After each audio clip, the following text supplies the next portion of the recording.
Edward Ashton's novel Mickey 7 and its cinematic adaptation Mickey 17 presents a stimulating scenario for philosophical inquiry, particularly the expendable worker concept. The story revolves around Mickey Barnes, who is a colonist on the freezing planet Niflheim, whose objective is to undertake dangerous missions where death is almost certain. On the demise of each iteration of Mickey, a new one is cloned with the personality and memories of the former version. From its onset, this central premise immediately provokes fundamental questions about identity, continuity of memory, and what it means to be a person. Knowledge and the construction of the self are considered from a distinctive lens of repeated death and rebirth with a retained consciousness. In this video essay, the events and themes in Mickey 17 will be analyzed using the prominent coherentism theory of knowledge. Coherentism holds that a belief is justified, not by its bearing of some relation to basic self-evident truths, and not solely by its correspondence with evidence from beyond its borders, but by its interconnectedness and consistency within a system of beliefs. In light of Mickey 17, this theory is particularly pertinent in analyzing how Mickey's acquired memories and memories from past lives collectively inform his view of the world, and how colonists in general construct one about their alien environment and their mission. As a theory within epistemology, coherentism asserts that a belief is justified only if it forms as a part of a coherent system of beliefs.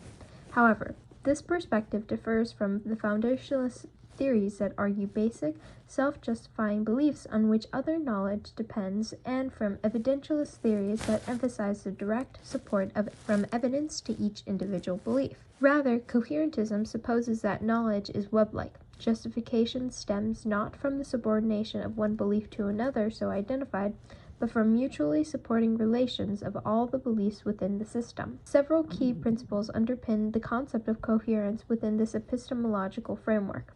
The driving principle for coherent systems of beliefs is logical consistency, and no system of beliefs can be coherent if it contains contradictions. Two beliefs can be held within a system simultaneously as compatible, then at least one of them must be deemed false or unjustified, thus diminishing its overall coherence. In addition, explanatory relations are important. A system of beliefs is coherent when it acts as a frame of reference by providing explanations for phenomena and for the connections among beliefs. If beliefs within a system can explain and make more intelligible other beliefs in external worlds, then the system is more coherent and better supported. In a coherentist framework, a proposition is true just in case it coheres with a set of propositions. In this sense, truth is not correspondence with an objective reality outside the system, but rather eternal to the system. If a belief sits in harmony with the interconnected other beliefs within the whole which make up the system, it is considered true. In this perspective, we determine what the truth is on a basis of whether a belief system fits together coherently and gives a good explanation of our reality. Coherentism does not accept the notion of basic, non-inferentially justified beliefs that can be logical accepted as a pillar of knowledge. Coherentism differs from evidentialism in that it values the interconnectedness and mutual support among a larger body of belief, whereas evidentialism focuses on the direct evidential support for beliefs. Mickey 17 is a compelling case study for analyzing the concept of Mickey's identity through a coherentist perspective.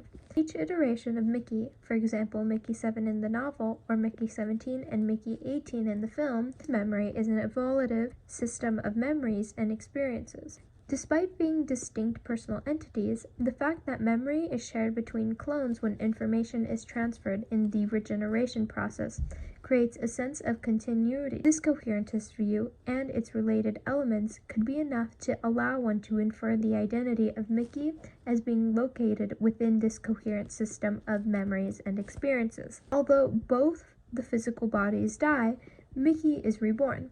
This internal system remains and forms the basis for interpreting Mickey as one and the same individual, and even though it is repeatedly instantiated. The process of repeated cloning may have affected the reliability of Mickey's memories as well. Reviews point out that Mickey's recollections of previous lives get hazier and hazier with each iteration. This also provides the possibility of memory degradation, and thus inconsistencies within Mickey's belief system. Such inconsistencies within a coherentist framework could weaken the justification of those beliefs that are based on those memories. If Mickey's memories of events in the past lack coherence or become unreliable, then his internal belief system loses its coherence, and the basis for understanding the world ceases to be justified. An examination of truth in the world of Mickey 17 from a coherentist perspective indicates that the colonists' truth seems to be primarily dictated by beliefs they share and their coherence.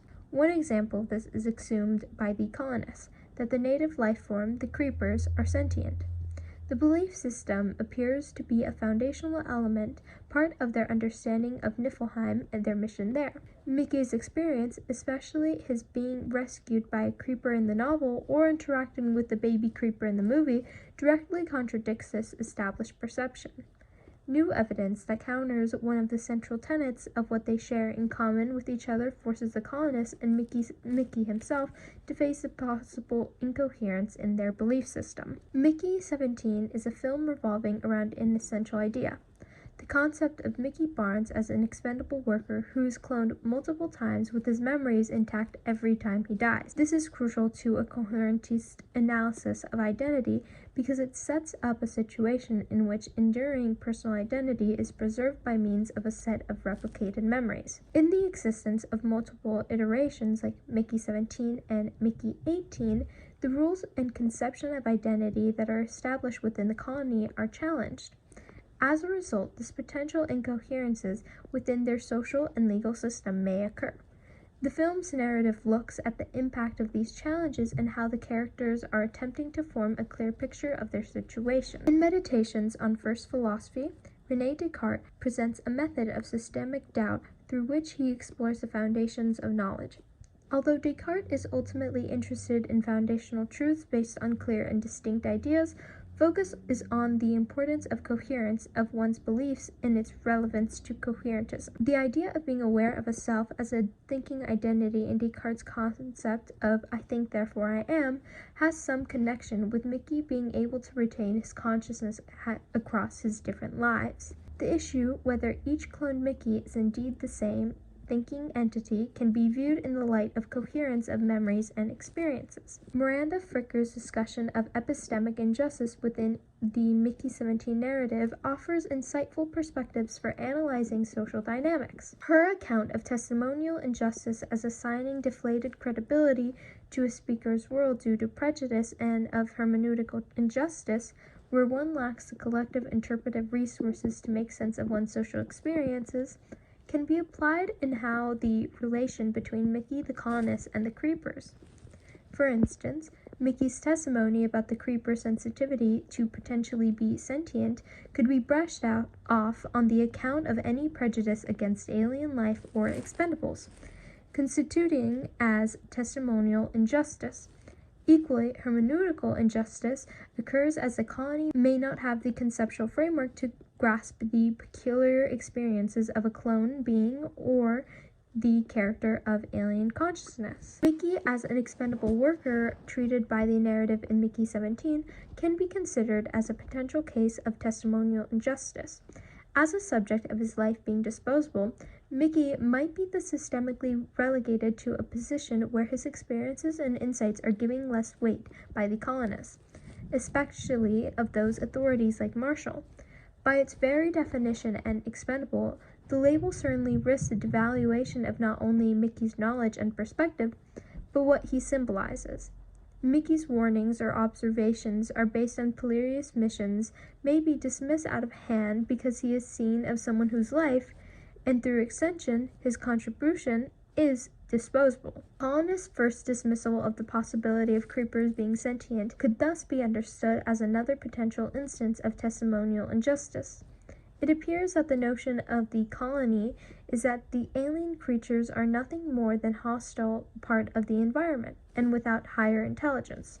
Should Mickey, through his own direct encounters, be aware of or witness behaviors to see evidence of sentience, his testimony would be met with disbelief or outright rejection because the prejudice against such a possibility on such a harsh and supposedly unforgiving planet is so strong. Mickey's credible observations are disregarded because the colonists' pre-existing, potentially prejudicial understanding of the creepers leads to this dismissal of the observations, and that would be testimonial injustice. In the world of Mickey 17, hermeneutical injustice may also be present. The strict regulations of the colony having multiple clones imply that there is not a defined language or understanding of how to address two versions of the same person living simultaneously.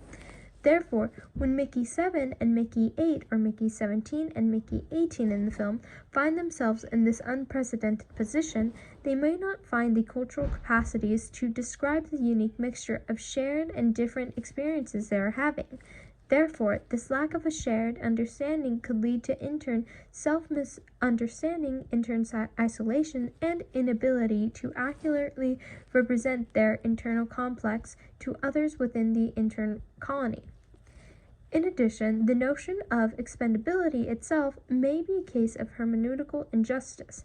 The colonists will recognize the practical reasons to have people who are assigned to dangerous, life-threatening duties, but there could be a huge gap in their combined understanding and vocabulary to fully understand the ethical and psychological implications of writing off human beings as disposable commodities.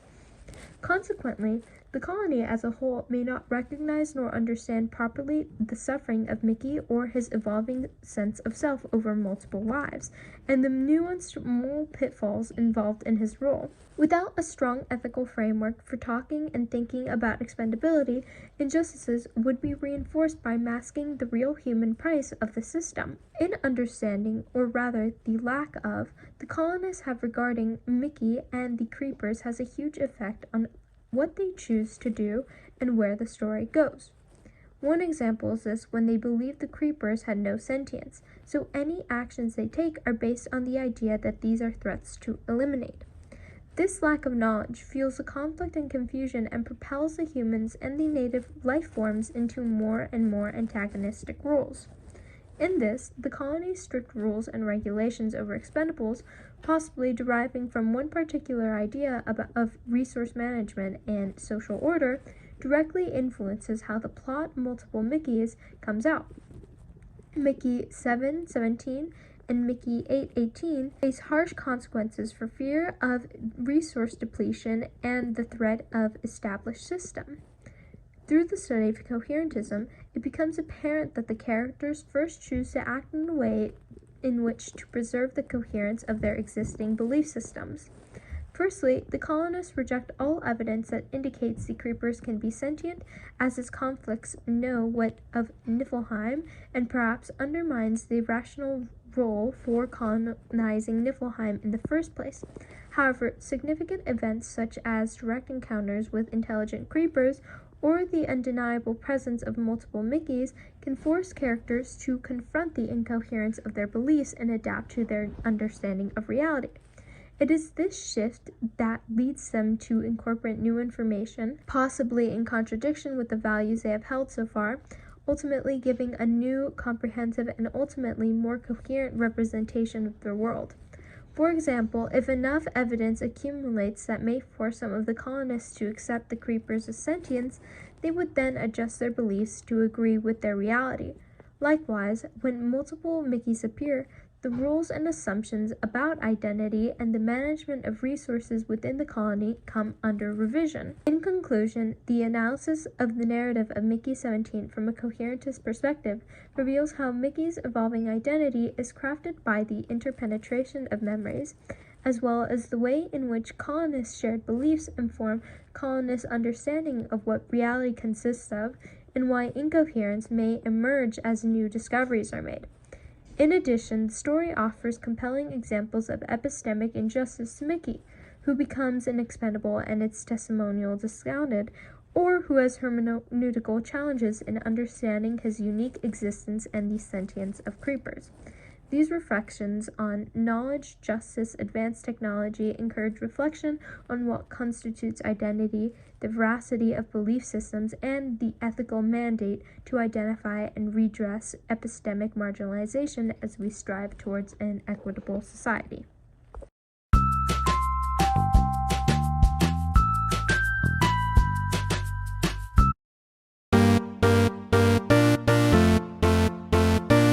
Creeper. Oh man. So we back in the mine, got our pickaxe swinging from side to side.